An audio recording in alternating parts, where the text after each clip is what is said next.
네, 안녕하세요. 오늘은 우리 자녀의 진로를 찾는데 부모님이 어떻게 도와줘야 되는가에 대해서 말씀을 드리겠습니다. 학생들이 지금 예를 들어 중학교면요. 아직 그 진로 선택이 미비하기 때문에, 좀 진로의 어떤 찾는 그 방법이 다른 게 아니라 부모님이 그 자녀의 흥미에 대해서 알아보시고 흥미의 관점을 두시면서 그걸 도와주셔야 됩니다. 근데 부모님들은 이제 보통 이제 어떤 하드적인 어떤 학습이나 시험 이런 쪽에 관심을 두시는데 일단 자녀 스스로 어떤 흥미에 다시 한번 중점을 둬야 되는 말씀을 드리고요. 또 하나가 이제 첫째 아이를 키우는 이제 부모님들은 대부분이 이제 물론 자식이 가장 소중하잖아요. 그러니까 그 부모님의 욕심이나 이런 것들을 자녀에게 투영을 시킵니다. 예, 투영을 시켜서 그래서 자녀가 하고 싶은 것도 좀 못하게 하는, 오히려 그거는 못하게 한다는 거는 어떤 자녀의 그 재능이나 이런 거를 어떻게 보면 썩히게 되거든요. 그래서 그런 거에 대해서 부모님은 좀 이렇게 관심사를 두시는 게 좋을 것 같고요. 저 같은 경우, 뭐, 저의 경우를 말씀드리면, 저희 딸은 이제 한국 외대 영어 통번역을 졸업하고요. 그리고 이제 독일로, 교환학습을 갔습니다. 교환학습을 갔죠.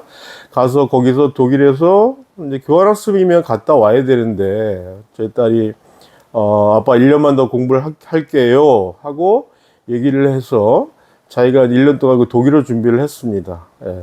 그래서 지금은 이제 독일어 점수를 패스하고요. 그 독일에서 이제, 이거 한국에서는 문과죠. 그러니까 어떻게 보면. 근데 거기 가서 다른 세상을 보다 보니까, 치과도 괜찮겠다.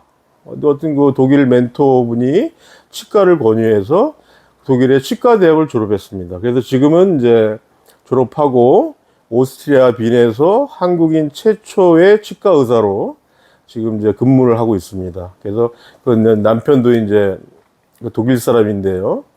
같이 이제 부부 치과를 오스트리아에서 준비를 중입니다.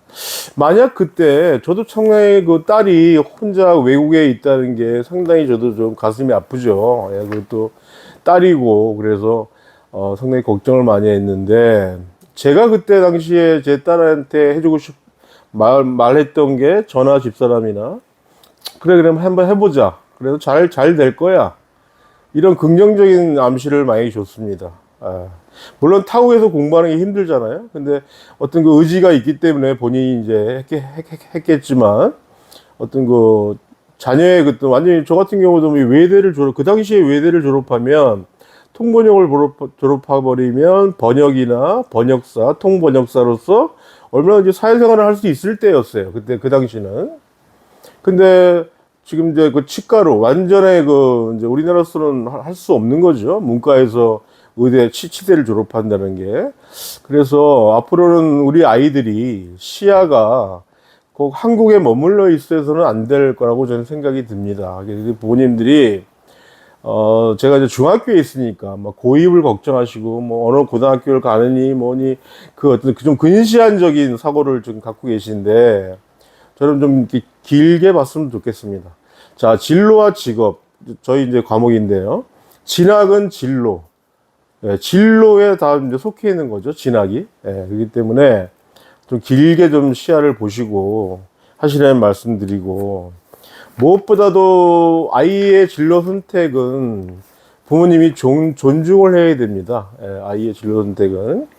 제가 이제 상담을 하고 있는데 한 학생이 왔어요. 그래서 선생님, 우리 엄마가 변호사 하랬어요. 이렇게 얘기를 하더라고요. 그래서 너의 그럼 실제 지금 하고 싶은 게 네가 꿈이 뭐냐 했더니 이 친구는 유튜버가 되고 싶답니다. 유튜버가. 그러니까 부모님 입장에서 뭐 유튜버가 돼? 이렇게 생각할 수가 있잖아요. 예. 근데 그 자녀의 그 관심사는 어떻게 변할지 모르는 겁니다. 자, 부모님들 기억해 보세요. 어렸을 때 어떤 계기로 인해서 어떤 선생님의 조언이나 어떤 계기로 인해서 지금 부모님들이 꿈을 이룬 케이스가 있을 겁니다. 예. 그렇기 때문에 이 꿈은 계속 이제 발전되고 변화되고 갑니다. 그렇지만 이제 어느 시점에 가면 이제 자기 자신이 정리가 되고요.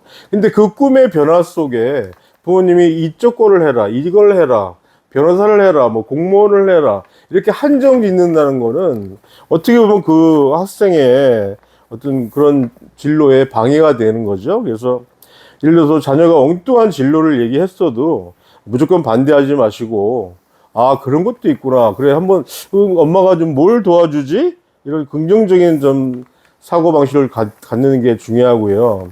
물론 이제 우리나라 교육 변화가 일어납니다. 아시다시피 2025년에 이제 고교학점제가 이제 시행이 됩니다. 엄청난 변화입니다. 어머님들이 지금 주위에서 많이 들으실 거예요. 고교학점제. 그리고 지금 2학년부터 해당이 되죠. 그때 그것 때문에 어쩌면 고등학교 가기 전에 꿈이 정해져야 된다는 겁니다. 어떻게 보면. 고교학점제에 들어가서 그 대학에서 바라는 학점을 따야 되겠죠. 그러니까 어느 정도 이제 꿈을 정하는 시간이 좀 빨라졌다는 겁니다. 예, 그렇죠? 빨라져갖고, 이제 미리 중학교 3학년 시기 정도에, 3학년 시기 정도에 이제 꿈을 정할 때가 됐습니다. 이제 이 교육의 변화죠. 어떻게 보면. 그렇기 때문에 가장 제가 처음에 말씀드렸다시피 재능과 흥미 위주로 가야 됩니다. 자, 학습도 흥미 위주로 가야 돼요. 예. 뭔가 흥미가 있어야 거기에 관심을 갖게 되고 또 발전하는 것도 학습인데 이 진로 또한 마찬가지입니다. 예. 자녀의 흥미, 우리 아이가 어떤 게 다를까? 다른 아이와 비교하지 마시고, 예. 우리 자녀의 물론 흥미와 장점이 분명히 있을 겁니다. 거기에서 그걸 파악하셔서 그 변화해야 되고요. 지금 어머니들 아시잖아요. 4차 산업에서요, 어머니들 뭐 직업이 뭐 없어진다. 뭐 저희 교과서도 나와 있습니다. 45% 직업이 없어진다.